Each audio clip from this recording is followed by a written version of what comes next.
আসসালামু আলাইকুম ও রাহমাতুল্লাহ।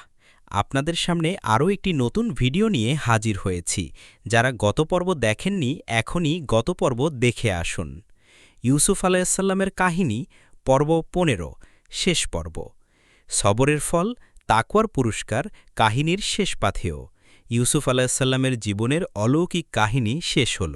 একজন শিশু থেকে নবী হওয়া পর্যন্ত কত চমক, কত বেদনা, কত ধৈর্য, আর শেষ পর্যন্ত বিজয়। আল্লাহ তাআলা বলেন, এগুলো অদৃশ্য সংবাদ, আমি তা আপনার প্রতি, হে মোহাম্মদ সাল্লাল্লাহু আলাইহি ওয়াসাল্লাম, ওহী করছি। সূরা ইউসুফ, আয়াত ১০২। কাহিনী শুধু কাহিনী নয়, এটি এক ওহী, আসমানি জ্ঞান। আমাদের চ্যানেলের যদি নতুন হয়ে থাকেন, চ্যানেলটি সাবস্ক্রাইব করে রাখুন।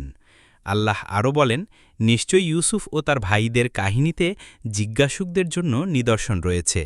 আয়াত ৭। যারা সত্য জানতে চায় তাদের জন্য এখানে রয়েছে জীবনের পথনির্দেশ।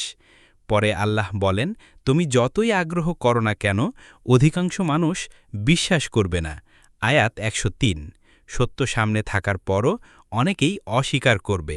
পরিশেষে মহান আয়াত। তাদের কাহিনীতে বুদ্ধিমানদের জন্য রয়েছে শিক্ষা। আয়াত ১১১। এটা গল্প নয়, এটা হিদায়াত। এটা ইতিহাস নয়, এটা দিন শেখার পথ। আজকের শিক্ষা, সবর ও তাকওয়া মানুষকে অপমান থেকে তুলে দেয় সম্মানে। আল্লাহর পরিকল্পনা সব কিছুর ওপরে। ঈমান, জ্ঞান, ক্ষমা, দয়া সবই ইউসুফ আলাইসাল্লামের চরিত্রের আলো। সত্যিকারের সফলতা হল আল্লাহর সন্তুষ্টি নিয়ে জীবন শেষ করা। শেষ কথা, ইউসুফ আলাইসাল্লামের কাহিনী কুরআনের মধ্যে সবচেয়ে বিস্তারিত কাহিনী। আল্লাহ নিজেই বলেন, এটি আহসানুল কাসাস, অর্থাৎ সেরা কাহিনী। একে শুধু শোনা নয়, অনুসরণ করাও জরুরি। আপনাদের সামনে ইউসুফ আলাইসাল্লামের পুরো পর্ব ধারাবাহিকভাবে উপস্থাপনা করার চেষ্টা করছি। এখানে পর্বের ধারাবাহিকতা মিলানোর কারণে অনেক আয়াত ছেড়ে দিতে হয়েছে।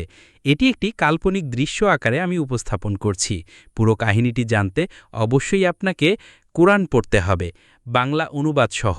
আশা করি আপনি নিজে পড়বেন, আপনার অন্তর আল্লাহর দিকে ধাবিত হবে ইনশাআল্লাহ। আর পরবর্তীতে কোন নবীর কাহিনী জানতে চান, অবশ্যই কমেন্ট করে জানিয়ে দেবেন। আপনাদের সাথে হায়াত আইকিউ ইসলামিক সবসময় আছে। আর এমন ভিডিও পেতে চ্যানেলটি অবশ্যই সাবস্ক্রাইব করে পাশে থাকুন। আল্লাহ হাফেজ।